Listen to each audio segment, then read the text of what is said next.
أعوذ بالله من الشيطان الرجيم. بسم الله الرحمن الرحيم.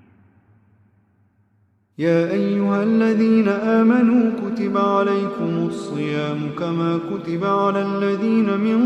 قبلكم لعلكم تتقون أياما معدودات فمن كان منكم مريضا أو على سفر فعدة من أيام أخر وعلى الذين يطيقونه فدية طعام مسكين فمن تطوع خيرا فهو خير له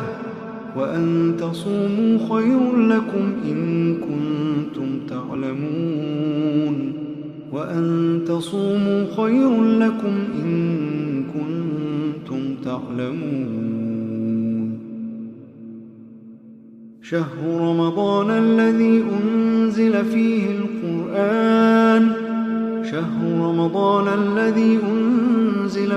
القرآن هدى للناس وبينات من الهدى والفرقان فمن شهد منكم الشهر فليصمه ومن كان مريضا أو على سفر فعدة من أيام أخر يريد الله بكم اليسر ولا يريد بكم العسر ولتكملوا العدة ولتكبروا الله على ما